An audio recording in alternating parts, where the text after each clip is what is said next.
Good morning. Good morning and welcome to LifeSpring. I'm glad you're here. I'm glad you took out of your time to be here today. Isn't it a great and wonderful and beautiful day outside? Listen, you don't have to worry about getting sunburned today. You don't have to worry about sweating too much unless you turn the heat up too much in your house or in your car. But right now outside, it is not necessary to not have to worry about any of those things right there. Hey, before I get started, I wanted to cover a couple things with you. Remind you that there's transition happening in this congregation as this congregation is about to move in the next couple of weeks. We're going to be moving to our new campus over at the Langston Church campus, which is right beside Ogeechee Tech. And I'm letting you know that because I don't want you to show up here one day and we're not here. But that won't happen till way out in March. So we got several weeks before that happens. But there's a lot of things that we're calling the move that we're going to be working on. We're needing a lot of volunteers and a lot of help. You'll see information in the bulletin on that, and there are other handouts. We have a meeting every Sunday at 5:30 in the afternoon at the Langston campus to answer any questions, to cover anything.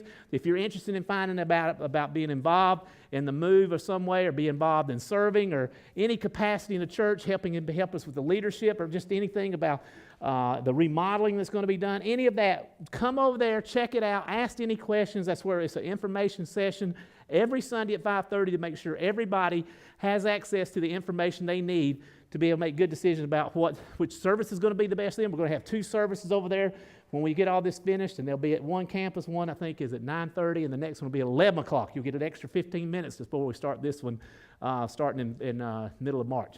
So with that said, I want to jump into the service. Last week, we talked about, we began a message series called The Ripple Effect. And then we talked about the ripple effect. We talked about how this ripple effect was a symbol the symbol of the ripple effect, the little splash with the little rings going out, is a symbol of LifeSpring Church. That's the church that you're at right now, and this represents LifeSpring Church. And many people didn't know this. There's all kinds of symbols in the world, and so we talked about the ripple effect and what that is. Now, before I talk about the ripple effect, I want to make sure that you notice that the ripple effect is with an E. Now, I'm not very scholarly, though I can look at Wikipedia and do other things like that. But there's a time where I get confused about when is it an effect and when it is an affect. Right? There's an affect and effect. So does anybody know the difference between the two? Can somebody help me understand that? Action. The E is a result that happens on something. The A is the actual stuff that's doing it. You understand? So the affect is doing it. It's the action, it's the verb. The effect is I'm receiving the effect. So what we're talking about when we say the ripple effect is combinations of not just what it's doing going out, but how it affects, see, I messed up. It's on the noun. What is this having to do with us? And when we talked about this last week, we listed out 6 things that are characteristics of a ripple effect, okay? The first one is, and that's what we talked about last week, was the power of one. The power of one in our life affects us. The power of one. And what we talked about is the power of God's love in your life. At the center of your life, the power of Jesus' love. And I interchange those two, or transpose those two between God and Jesus, because when you've seen one, you've seen the other. It's sort of, Jesus said that himself. He says, when you've seen me, you've seen the Father. So when we've seen Jesus' love displayed on earth, it's really like what God's love is for us to see. And when he says this, he says, and what I was saying about this is the power of one when it hits inside of us. When Jesus' loves come to the center of our lives, it creates, or it begins, the ripple effect, okay? So when God or Jesus' love comes in your life, it begins or creates this ripple effect. It starts, it hits in the middle. Now I want you to get in your mind a nice, smooth pond or a lake and one stone dropping in, okay? Just one stone. When it drops in, things start to happen. That's what we're talking about as this happens to people. The next thing we did, the next couple of things we talked about last week, was that it moves out from the center. That once the power of one hits inside of our life, It moves out. The ripple effect moves out from the life. That's why you see the rings down at the bottom. They're moving out. It affects the things that it comes in contact with. So the ripple effect has an effect on other things that it comes in contact with. It will overcome barriers, then it will reconnect itself back with itself and continue on its way. In other words, when the ripple goes out, it hits something, it separates, goes around it, comes back together and keeps going. The effect from the impact is from its beginning to the end. As the ripple starts, it goes out, but there's another one coming, another one coming. From the beginning to the end, it keeps happening. And then the last one is it moves out till it gets to shore. Then once it hits the shore, it comes back and returns to its source. Now, we were talking about this last week, and to illustrate this, to help us understand this and use it as visual and historical imagery to help us, we're using the book of Nehemiah as the backdrop for this. Now, I'm going to set you up about what we're going to talk about today. Today, we're going to talk about how the ripple moves out from the center. We're going to assume that we understand that when the power of one, the power of God's love, the power of Jesus' love in your life hits in, it's going to create a ripple effect. It's just going to happen. Now, for some of us in this room, we're not certain that God has had an impact in our life. Or I would say, I can't tell by your ripples that it's had an impact in your life. A lot of people say, oh, God's in my life. He's dropped in my life. He's come into my life. All these things, and they say it and they talk it, but their water of their life actions is a smooth, calm pond. No ripples, no movement or anything. But I'm going to assume that something's happened in your life. I'm going to assume that something is happening, has happening, or is at the beginning of happening, that you're at some stage of this impact happening. Either the love of Christ is coming, or it's on you, or it's done, come through you, and the effect is happening. Somewhere along there. Now we'll go to the second part, which is moves out from the center. Last week we talked about Nehemiah is a man in the Bible. He has an interesting job. Let me give you a little backdrop about Nehemiah. Nehemiah was a refugee. They called it an exile. Nehemiah was an individual who was part of a group of people who were from Jerusalem, which was the headquarters, the capital of the Jewish people, who had been captured, had been battled. Their city was near a trade route where the crossroads went at that time frame, way before Jesus' day. This is 1,000 or so years before Jesus' day, maybe more than that. But during that time, it was a trade route. But for a lot of industry, or a lot of activities. And so because of this trade route, everybody wanted to own Jerusalem. Everybody wanted it. So different countries would come in, different cultures would come in and capture it and would tear it down. Well, Nehemiah and few of his parents, grandparents and all, they were part of this being captured and taken into exile. And as they were in exile, Nehemiah, as a refugee, had a job. And his job wasn't like anybody else's job. He had a job for the people he had to serve. His job was he's the cupbearer to the king, meaning that he was responsible for testing the wine or testing the drink of the king to make sure he wasn't getting poisoned. Now you might go, oh, what a noble thing. That's just like being in the Secret Service. They're going to lay down his life for the king. No, he was an expendable person. But even as being an expendable person and drinking the drink and testing, and it's not like he's drinking and getting boozed up. He's testing it. He doesn't die, serve it to the king. And as he's doing this, he has a roof over his head. He has clothes to wear. He's being fed. All of these things. He has a nice life. It's not a nice life. It's a risky life with what he's doing. But hey, if he doesn't drink any poison, he could have a great life. He's in the king's palace. He's hanging out all the time. You understand what I'm saying? But Nehemiah is there in that situation. And he's always thought about, well, what's going on back home? Last I saw, maybe he saw it. I'm not sure whether he saw it or whether his parents told him about the story. The city was burning. He might have heard the stories about how the splendor and the glory of God's temple covered in gold and how it was adorned and how it just looked so beautiful and how people come from miles and miles away to come and worship. And he heard all these stories about how things function in that community, in that city. Or he remembers it and it's no longer like that. And he just wonders what my hometown is like. And one day he was in the castle or in the king's or near the kingdom or wherever the king was or in that area, and somebody come in that was from his hometown. And he talked to him. He said, "Hey, how's everything back home? How's everything? I hadn't heard anything. I've been so far away. I'm a long way away from there. And I'm just curious, how's things going back home?" And they said, "It's terrible. It's terrible. People like yourself was taken captive and went off, and they were exiled all over the world. And however it was, they bought their way out of slavery or they escaped or whatever, they made their way all back home to come back to that place that you and I, and we remember, we heard about what it used to be like. And as they come back, guess what?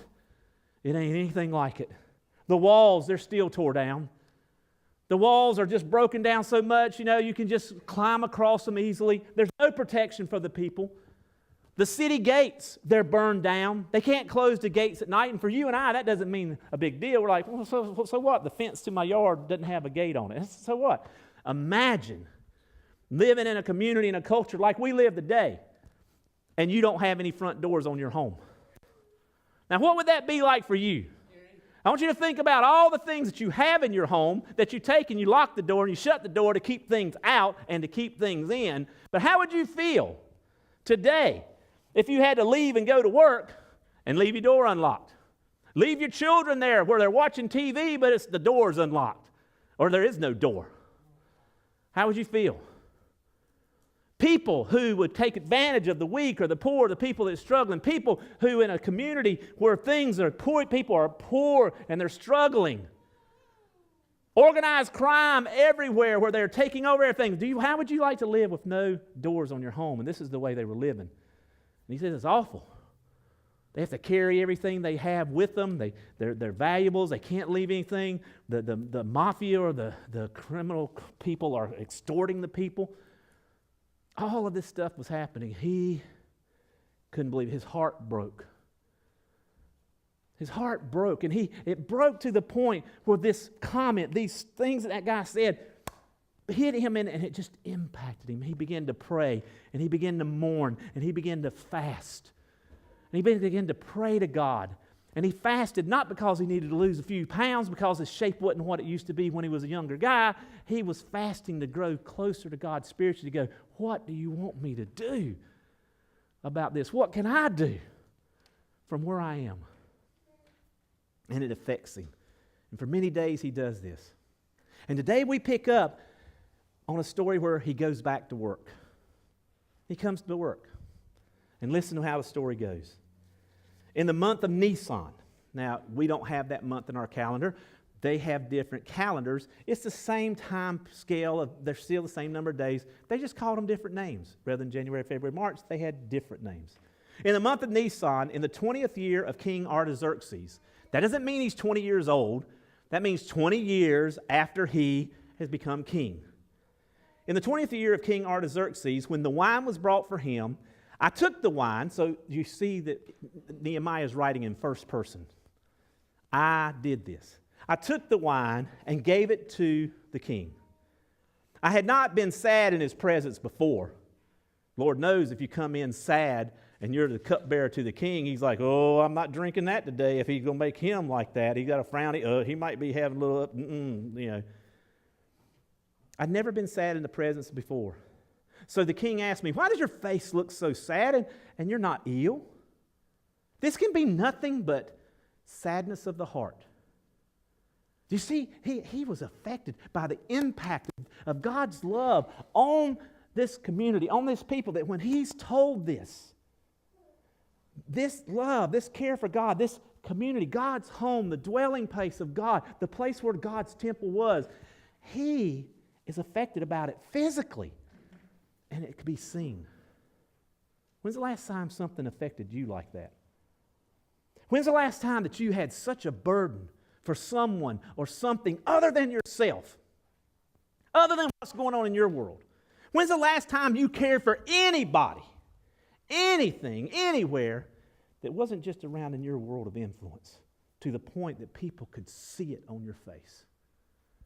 Unfortunately, that doesn't happen for many of us, because some of us aren't where we need to be.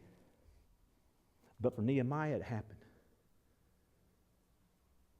Why does your face look so sad when you're not ill? This can be nothing but sadness of the heart.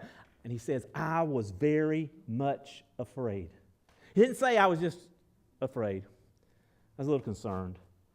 He's exaggerating the fear. I was very much afraid. But I said to the king, may the king live forever. Why should my face not look sad when the city where my ancestors are buried lies in ruins, and its gates has been destroyed by fire? So I'm hearing this, and the first time I read this, I'm like, what's the big deal? Yeah, walls are broke down, and your city gates are broke down around the cemetery where your ancestors live. Who cares? They're not going to rob the graves. What's the big deal? But it's more than that. He's saying that everything that I knew and understood and everything I'd been taught to make me who I am and become the person I'm becoming, the heritage, the things of what that represented, it represented my God, my lifestyle. All of that has been disrupted because of this tearing down of the walls and this burning of the doors where my ancestors and my current family lives. My current brothers and sisters in faith. And the king said to me, what is it that you want? Then I prayed to the God of heaven, and I answered the king, if it pleases the king, and if your servant has found favor in his sight, let him send me to the city in Judah where my ancestors are buried so I can rebuild it. Okay? Then the king with the queen sitting behind him asked me, how long will your journey take? And when will you get back? It pleased the king to send me, so I set a time. I also said to him, if it pleases the king, may I have letters to the governors of Trans-Euphrates, so that they will provide me safe conduct until I arrive in Judah. And what he's talking about there is the kingdom where the citadel, where Artaxerxes was a long way from where Judah was. It's like a long, long way. And so he had to go through different kingdoms that were all under the rule of this one king Artaxerxes. And he's like, if he sees me going with a caravan or going with a bunch of people in there, they might think I'm coming as a bad person or something's going to happen, and I might be endangered, and my group might be endangered. Can you write me a note to say, hey, this guy's okay, let him pass through? That's what he's talking about. And when he finished that, he said, let me have a letter to Asaph, the keeper of the royal park, so he will give me timber to make beams for the gates of the citadel by the temple, and for the city walls for the residence I occupy. So he's saying, I want to not only have the wood enough to put the gates back up, I want to have the wood enough to rebuild the citadel, to rebuild the capital, to rebuild this place, and to build me a place to live. And because the gracious hand of my God was on me, the king granted my request. So I went to the governors of Trans-Euphrates and gave them the king's letters. The king had also sent army officers and a cavalry with me. What? He didn't just give me those things. He sent me a cavalry and army officers with me. When Sanballat the Horonite and Tobiah the Ammonite officially heard about this, they were very much disturbed that someone had come to promote the welfare of the Israelites. Now, why would that be? They're going to build this up. They're going to fix this up. Hey, they're going to build the wall. Why would they be upset when you hear the official word that is released in the press releases that they're going to rebuild the city? Because Sanballat the Horonite and Tobiah the Ammonite were the Crips and the Bloods. They were the mafia, the Irish mafia and the Italian mafia. They were the people that were extorting those people who lived in that region.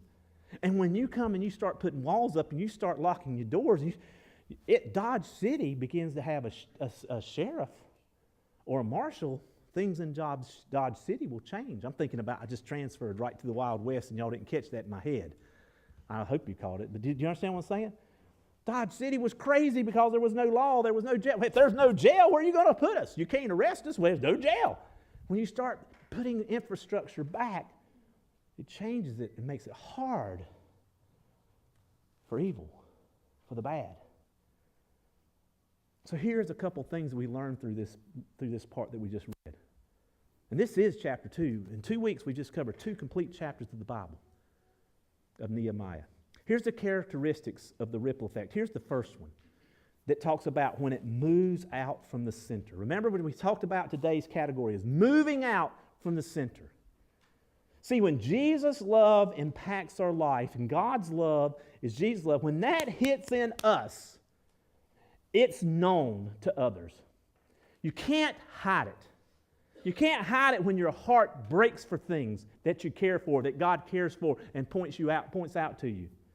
He says in verse 2, why does your face look so sad when you're not ill? This can only be nothing but sadness of the heart.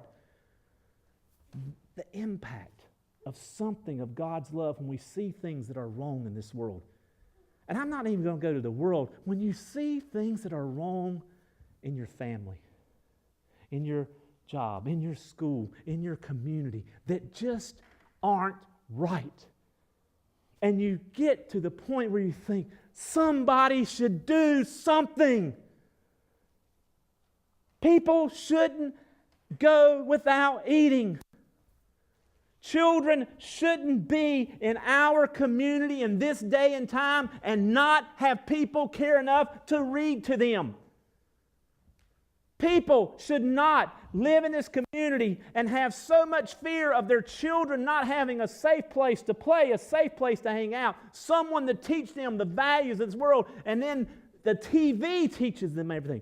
We shouldn't be in a place where people have abandoned those who are in need because they haven't taken a bath or a shower, or because they don't live the same way we do, because the ones that have money, we live differently than those who don't.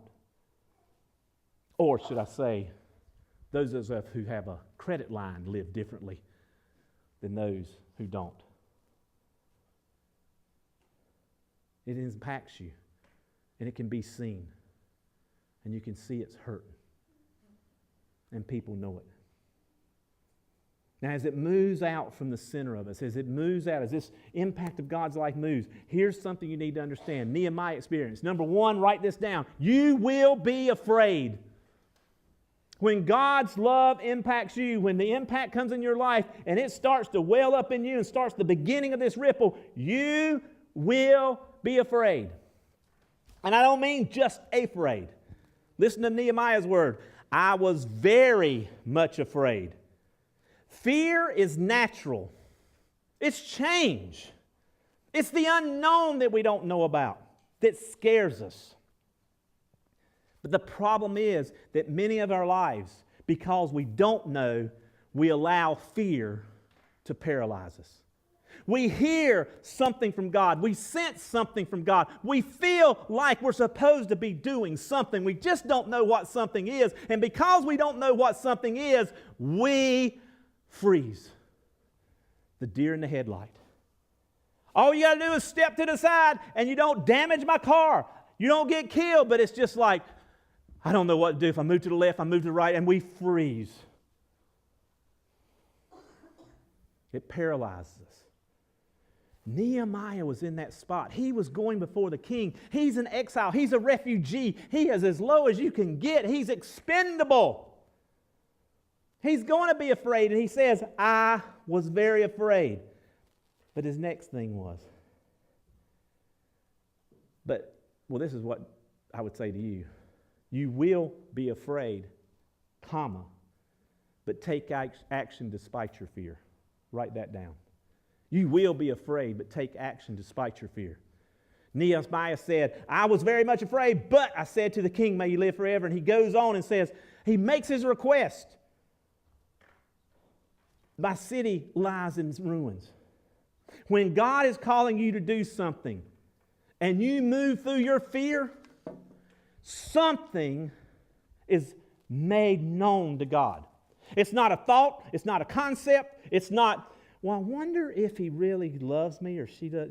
It's when you actually move through that and you do what God is calling you to do, you move through your fear, you are displaying, number 1, trust. I trust you, God. I heard from you. I trust you. I'm afraid, but I'm going to do what you said. You display obedience. I heard from you, God. I'm not 100% sure how or what, but I'm going to obey you because I think you're telling me to do something. So you display trust and you display obedience. And number 3 is you display faith. You display faith. Now, those 3 things may not mean much to a lot of people in this world, but let me give you an example. Imagine a father in the swimming pool and his little child who's never been in the water, never, or maybe has been in the water, but has never jumped off the side of the pool. And the father is saying, jump to me. Trust me, I'll catch you. You won't drown, trust me. But Daddy, I'm afraid. Do you understand? Can you get that in your mind? Now that child can say, I love you, Daddy, I trust you. I have faith in you, Daddy. I'm going to obey you, Daddy. Well, come on, jump to me, baby. And I stay put on the shore. Haven't displayed anything. I'm afraid, and my fear paralyzes me. Paralyzes me. And I'm imagining that when that child jumps, there's this uncertainty as they're moving to the water. Will they catch me? Will I drown? Will I die? You can imagine, and all this is milliseconds, and then they hit the water, and they go under. And then the father picks them up. And they're like, oh, I did it. You know what 99% of the children will do after that? Let's do it again. Yeah. Because they've overcome fear. Many of us in this room here today, including myself, have lived with fear ruling us. We hear little bits of God, and then we hear conversations through our prayer life with God or through Jesus. And I don't know if it's audible or you get this sense or you get this feeling, but we try to convince ourselves that voice out in the water calling us to jump, that's really not my Father. That's really not God. I think that's a stranger who has intent on killing me. And he just wants me to jump off the side of this pool. I know I'm only 3 years old, but I'm smarter than that. I like to breathe and I like to live. Now, see the reason I started at 3 years old with that, because 2 years old, they'll jump, they don't care. They ain't figured out you can't breathe underwater, but a 3-year-old, they figured that out. And so now are you tracking with me? We try to convince ourselves we never heard from God. Many of us in this room have heard from the God of the universe, have sensed things from the God of the universe, and have walked the opposite direction or stayed put because fear had us. I've never been to that church. I've never volunteered before. I've never served before. I've never done that before. And we don't do anything. And what we do is we tell God with our songs, we tell God in our prayer life, we trust and obey you. We have faith in you, and yet our actions betray us. So you're going to be afraid, but move anyway. And you display trust, obedience, and faith. 3 actions that God is pleased to see, as any father would, of his children displaying those things. The next thing is, as you begin to move out, as you begin to be afraid and move through your fear, keep praying. Keep praying. Sometimes we pray more like Nehemiah. Well, not that Nehemiah did. Nehemiah prayed and fasted on the front end before this happened. But right in the moment, he prays. Did you catch what it says? It says, and he says, so the king said to me, what is it you want? Then I prayed to the God of heaven, and I answered the king. So I'm sitting here going, so I come and say, okay, well, this is sadness of the heart. Well, why wouldn't I be sad because of my ancestors and the stuff's burned down and all that, and the walls are broke down? Well, what is it you want? And I was afraid. I was very much afraid. And I said, well, I think I need to do something. Well, what do you want? And it says, I prayed to God. He's in the middle of a conversation, and he prays. Some of us think that we have to leave and go back home, get beside our bed or get in this certain place or lay on our bed on our back or wherever you say your prayers at, if it's one time a day, 2 times a day, wherever it is, or you have to wait till your God is great, God is good, let us thank you for our food, by his hands we are fed, give us, Lord, our daily bread. And that's your prayer, and there's your prayer. Okay, God, I can't do that till I eat. I can't pray. I only pray when I eat. No, he prayed in the middle of a conversation. What would happen if you started doing that? What would happen if in the middle of huge decisions, in the middle of you beginning to be obedient to God, you start to move, you're still uncertain, but you're starting to move, and then they asked you a question you weren't prepared for and you weren't ready, you just took a breath. God, give me the words, help me. I need you. And you prayed. See, the problem with me, surely it's not your problem, but it's my problem. I tend to be in those situations, and rather than taking a breath and praying, I do what I think I do best, but I don't. I shoot from the hip. I just do it on my own. Ask me the question, I'm ready to go. I shoot from the hip, and I depend on me. And then I show really my lack of trust in God.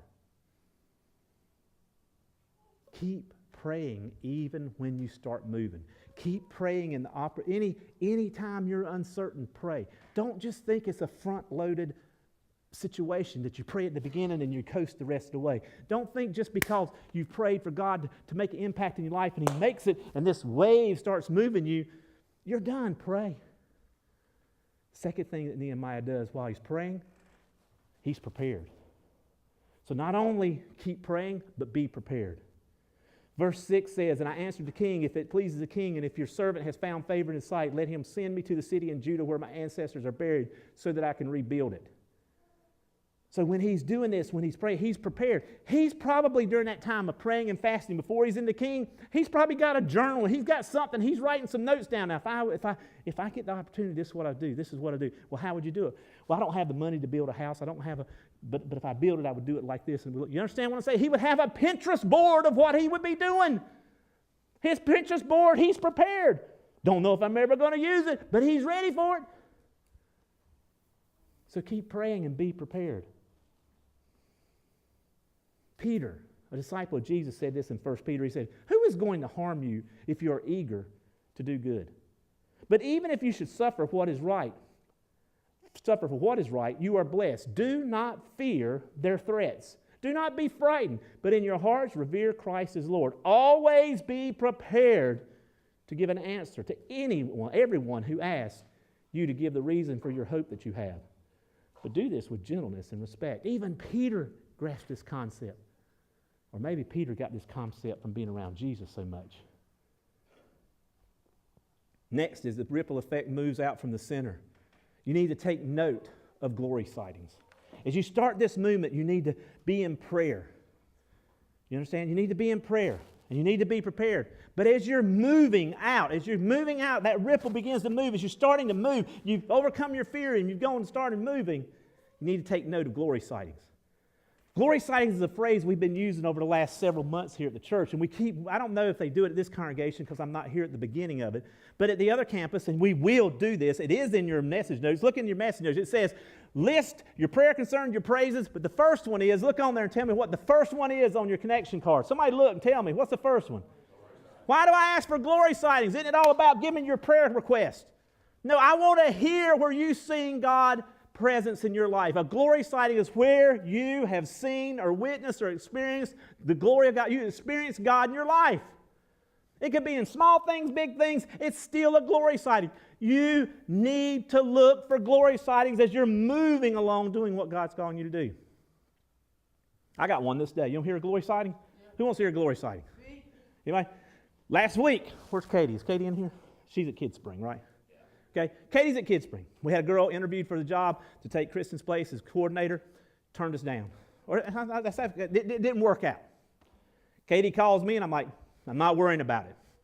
Not worrying about it. I was afraid. I was concerned. But I'm trying not to worry about it. Pray through it, being prepared, all that. Today, after the service, someone from the other campus came up to me and says, I work in production during this service, but when we put both campuses at the same place, when we have two services at one location, I could work in production for the first service and be in the sanctuary and hear the sermon, and then I can leave and I'll go help with the kids in the second service. What? Somebody volunteered? So I said, listen, Katie's out downstairs in the kids' spring now. Go tell her. Because I want her, you understand? It's glory. And plus I didn't want to screw it up. So I'm like, go tell Katie. Right? Somebody volunteer, go tell Katie. I'll mess it up if I say anything else, right? I finished doing what I'm doing. I come back up, get my stuff to pack up to come over here. A second person come to me and said, who stands up here and sings like these people do here at that service, and said, well, you know, there's two of us here, and for the next couple of weeks, since we're shorthanded, one of us can do this. I'll go down there and help with Kids Spring. What? And they didn't talk to each other? I'm telling you, that's a glory sighting. You understand? It's a glory sighting. Listen to Nehemiah's glory sighting. He says this. He says, after all this stuff, and I want you to get what he did. Number one, I'm sad, I'm feeling bad. Well, what do you want? I want to go, why wouldn't I be sad because of what's happening? Well, what do you want? I want to go rebuild the city. I'm not a builder. I'm not an architect. I'm not any of that. I'm just a cupbearer. My job is I sip wine. That qualifies me to be a builder of cities. Qualifies me for flip this house. It would be flip this wall or flip this city. Right? Nope, not qualified. Okay, how was it going to be? Well, not only did he have the courage to ask, he did a couple other things. He says this. He said, can I go? Right? I'd like to go build a city, right? Isn't that what he said? And then he said, can you give me some protection? Can you write me a letter to other kings? Can you speak on my behalf? I'm a nobody. But hey, would you speak on my behalf that I'm a cool dude and I can go through their towns and I'm not going to right? And then he says, 3, can you give me some wood?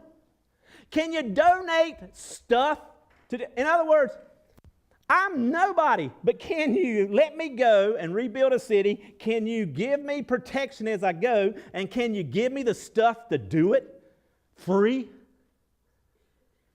And he says, yeah. And in fact, I'll send a cavalry with you and some officers to take care of you. And he says this, and because the gracious hand of my God was on me, the king granted my favor, or granted me my request. That is a glory sighting. And I just want you to catch this. In that book written there that you're reading, these scriptures that you see on the wall, these things that you're reading, he didn't have to put that sentence in there. Do you understand? He did not have to put that sentence in there. The sentence he put in there, and because the gracious hand of my God was on me, the king granted my request. Who's he giving credit to? Not because I'm brave enough to ask, not because I was praying and I was prepared and I brought all this up to him and I knew I needed protection, I needed the resources, and I needed some help to go on the way. No! A glory sighting. God, gracious hand was on me and he granted my request. See, one of the things that I found is when you're on this movement, is the movement of God is coming through you and you're moving out into this world to make a difference. When you start looking for glory sightings, you'll see more than what you thought you would see. You'll begin to see God at work in your life and in places and in areas of your life that you had missed before because you were so busy. See, because here's what I found. Light and dark can't exist in the same place. Jesus said that. Light and dark can't exist in the same place. And then Jesus said this. He said, well, actually, John wrote it in 1 John. He said, God is light. Light and dark can't exist in the same place. So that leads me to this next thing I'm going to say. As the ripple begins to move out from you and out into the world, a few people won't like it. He made this comment about Sanballat and about Tobiah, that they were very much, some people won't like it. And I'm just going to be straight up with you. Those people are living in the dark. And when you have the light of God in you and you become into the other people's presence, they get uncomfortable. And some of what I'm telling you now makes you uncomfortable.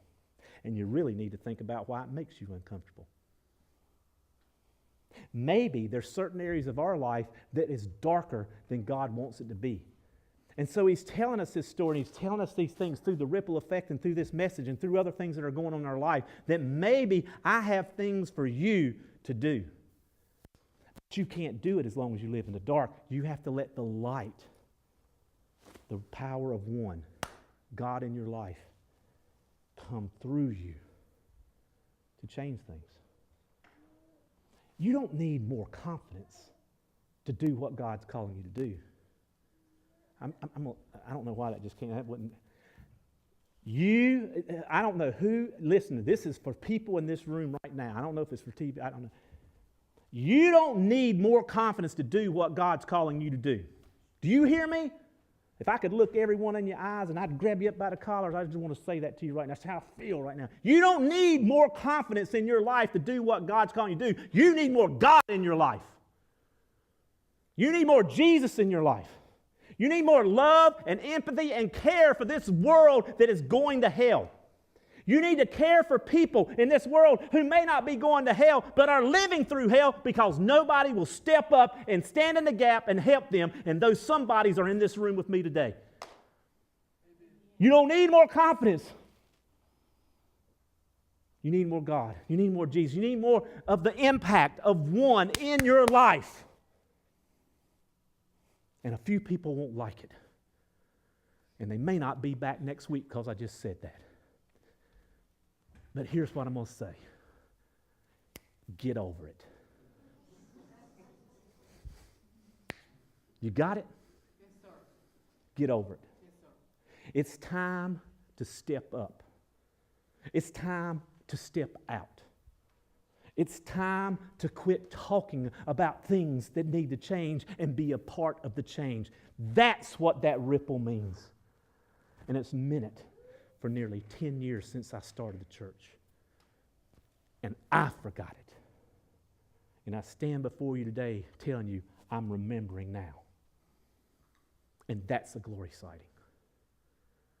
And maybe if this is the first time that you heard it, maybe if it's the first time or the second time where you're being reminded, maybe it's time for you to jump in and start being part of the ripple effect. So as I'm about to close right now, I'm going to ask that everybody bows their head right now. I don't know where you are on your journey. I don't know where you've been. I darn well don't know where you're heading to. But I know this. For many of us in this room, the way that we're headed is not the way that God has called us. For many of this room, we aren't heading anywhere. We plan on staying right the hell where we are right now. But something's changed today. Because the power of one movement of God through something that was said today that connected with things that happened this week or in your life in the most recent time of your life is connecting with you right now. And the God of the universe is turning up the light in your life. And you don't know what to do. So right now begin to pray, God, help me to take these things that I've experienced and have the courage to trust you, to obey you, and demonstrate my faith by stepping out and doing something. Help me to overcome my fear. Help me to stop shooting from the hip, but to pray and to be prepared. Help me to mentally begin to make Pinterest boards of what may be until it comes clear. Let me be working on it now until I know. Don't wait till after I have a divorce, or don't wait till after I get out of college. Don't wait after. Work on me now to make a difference in this world. Because, Lord, your Son Jesus Christ came into my life. And He brought the power of God with Him. And the power of that one has changed me. And now I'm going to change the world. I'm going to take the light of God in me and bring it into a dark world. And thank you that I'm not alone in my journey. Give us courage, give us strength, and keep us hungry for your love and your righteousness in this world. This is our prayer. This is my prayer. I own it, and I've prayed it, and I'm about to go out and live it out. And I ask it into the precious name of your Son, Jesus Christ. And all of God's children who demonstrated the trust and faith and obedience to jump to their Father when He says jump in the water. And all of those children raised their right hand and brought it down with a loud yes of affirmation or a loud amen of affirmation. And all of God's children said, yes. Amen, amen, amen. God bless you.